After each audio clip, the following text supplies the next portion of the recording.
Attention all podcasts of the Solar Federation. We have assumed control. We have assumed control. We have assumed control. The Intergalactic Boombox. She was a fast machine. She kept her motor clean. She was the best damn woman that I ever seen. She had the sightless eyes, telling me no lies, knocking me out with those American thighs. Taking more than her share had me a fighting for air. She sure did, let me tell you. She told me to come, but I was already there. Because the walls started shaking, the earth was quaking, my mind was aching, and we were making it. And you shook me all night long. You dang shook me all night long, pretty soon. Let me tell you something. Welcome to the only geek news podcast hosted by a voice actor complete with other voices in his head, the Intergalactic Boombox, a theater of the mind experience in high fidelity, and then is compressed to a low-quality MP3 and plays in your $10 earbuds. I am your host, Kyle Hebert. NewPodcastApps.com gets you a nice long list of free podcast apps to listen to this show on, part of Podcasting 2.0, giving you images, chapters, and the ability to support the show monetarily in micropayments in-app as you listen. The question of the week. What tech are you excited for in 2022? Barney Schaefer from Sheboygan, Wisconsin says Steam Deck. Zenro97 also says Steam Deck to emulate those GameCube games on the go. Kinzaro says PSVR 2. Summer is personally looking forward to see whatever Nintendo has up their sleeves next. It's gonna be real hard to top the Switch at this rate. King Jalal says a PS5, like actually finally getting one at fair market price. Levi says nothing that's been announced, but a more powerful Switch would be very nice, especially for Breath of the Wild 2. Also, a Samsung Freestyle, a smart Bluetooth projector that can project on any colored wall, optimizing screen size up to a 100-inch display, autofocuses, mirrors your TV or phone content, 360-degree sound, 180-degree cradle stand, and a voice assistant, Alexa built in there, 1080p HDR, will retail for $900. No release date yet, but pre-orders are up all over. Check the link in the show notes. See what that freestyle's all about. New question. What fictional land or planet would you live on if you could? For me, I'm thinking James Cameron's Avatar, Pandora. Say what you will about the story and all that. I'm talking about the groundbreaking special effects and the way that planet was presented was fully immersive and it was just beautiful. I think that would be amazing to be on Pandora, as long as it doesn't turn into Space Australia where everything's trying to kill you. It could be for movies, books, TV shows, maybe even your own mind. What fictional land or planet would you live on or in if you could? At Boombox Pod. And now, literal literature. Atlas Shrugged.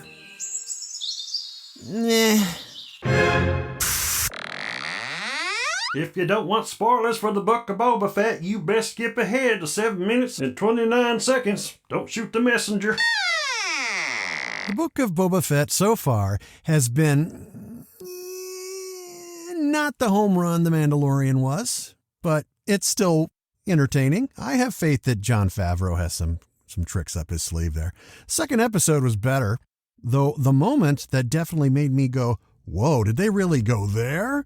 The deepest cut of fan service yet was Tashi Station, baby. Yeah, you don't see any power converters worth whining over, but you do see two of Luke Skywalker's compadres that hardcore fans will recognize because they've combed every last special feature on the disc in their collection. Ladies and gentlemen, Cammy and Fixer!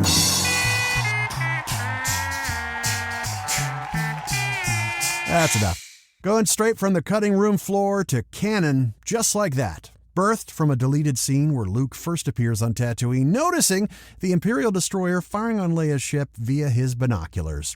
Now, there's no remastering magic here on this scene, as the quality looks about as good as your grandpa's old 8mm film reels, and the scene was thankfully cut for pacing, as it adds absolutely nothing to the story, other than it's cool to see Luke and Biggs chumming around. The scene is still intact, though, and expands on the camaraderie on the official NPR radio drama of Star Wars, which came out before it was known as A New Hope. I think it was like 1978, maybe? As for Cammy and Fixer, they're just sitting there in the scene in Tashi Station looking bored as if they're waiting for Luke to come back around just so they could poke fun at him again. Or maybe they're bummed because they just ran out of power converters. My friend and I were talking, and he's like, they don't exist. They were deleted. And I'm like, you, sir, are full of bantha poodoo. Ew. Nothing like a couple Star Wars dorks trading quotes. No, wait, I know. Cammy and Fixer are paying a silent tribute to the original actors. They feel bad because they were cut from the original movie, and they miss out on those sweet residuals. But at least they already have their own action figures. Episode 3 is fairly solid, but things overall in the show, so far anyway, are happening pretty slowly. You know, I'm not digging the cyber-enhanced Teen Titans kids. The one gal looks like they ripped her out of a goth club. It's like, oh, I'm going to kill you with my combat boots.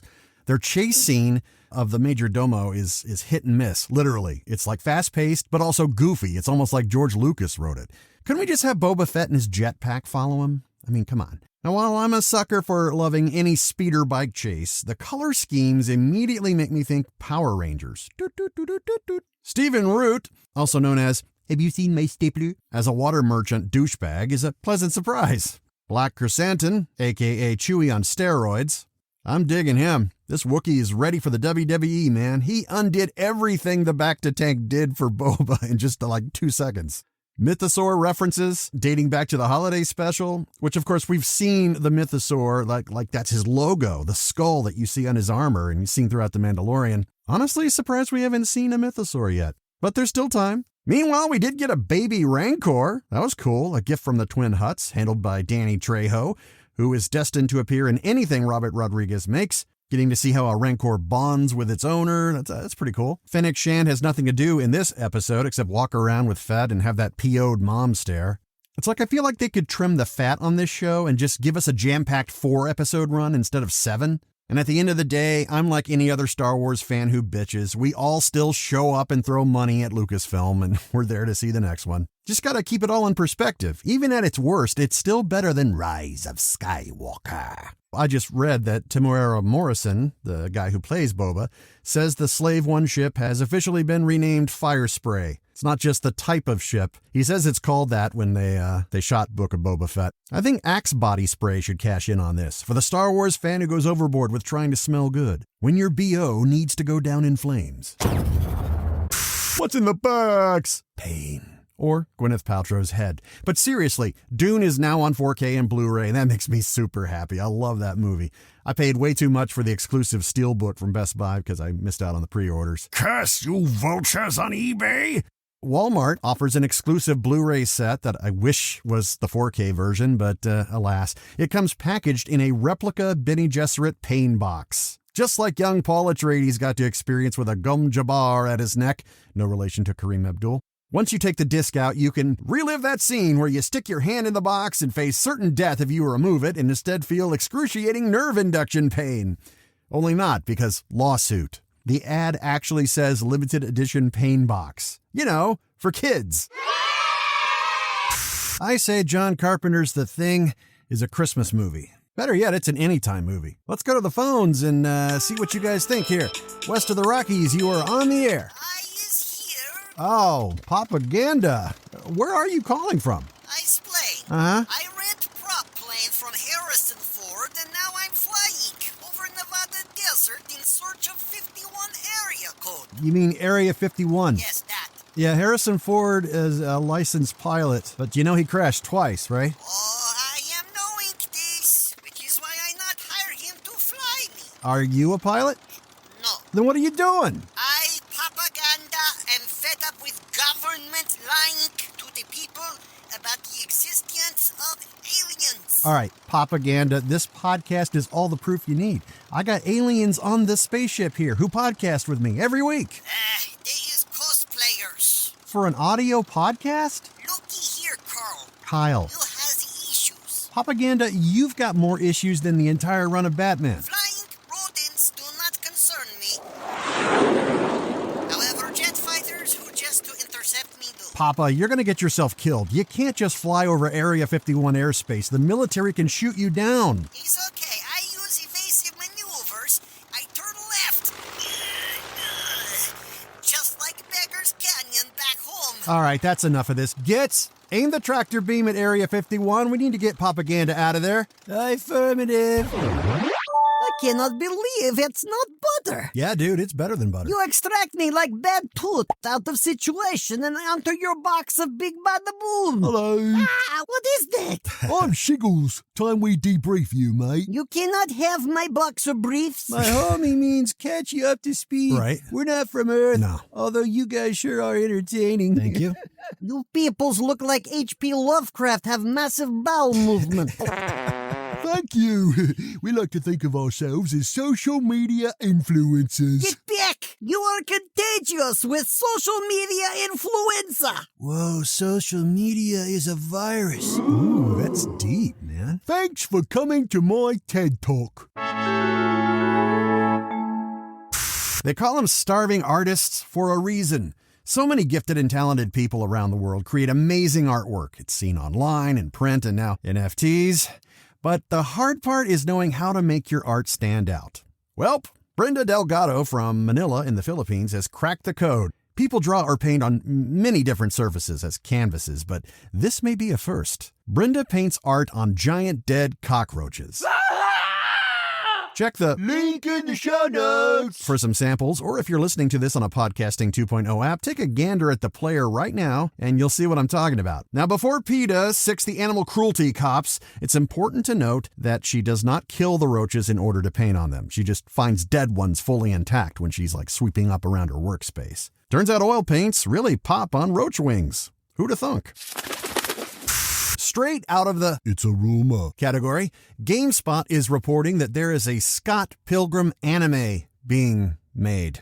Though there is no official word on the show being greenlit. Studio Science Saru is tapped to do the animation work. Pilgrim's creator, Brian Lee O'Malley, will supposedly write. Science Saru's animation credits include Devilman Crybaby for Netflix and 2 shorts from the recent Disney Plus Star Wars Vision anime anthology, TOB1 and Akakiri. Now, is it me, or does this seem like an idea that's 2 decades too late? And even then, I could actually envision a cartoon series, but with anime's explosion of popularity, I could see the bean counters thinking that everything needs an anime, because Hollywood's definitely learning anime doesn't need a live-action adaptation. And I love Scott Pilgrim as a movie. I never read the original comic, and I think it's a great snapshot of game culture for the time. Gits, what's your 2 cents? Let it go, let it go.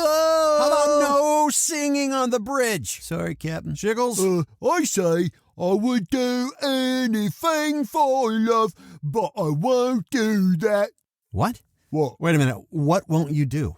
That, mate. What is that? Where? That. Who? Him? No. Where? Why that? What? That song. How does it tie into Scott Pilgrim becoming an anime series? I was thinking of Meatloaf and how he's an underrated singer. Can't confirm. You know, my grandma makes the best meatloaf. Stop making me hungry.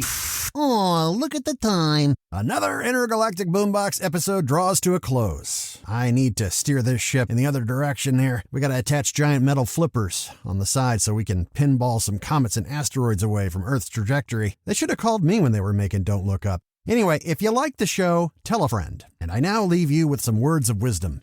Earth has no balm that can cure the loneliness of the human spirit. But please use chapstick. Your lips are drier than a popcorn fart. Till next time, I am out of here.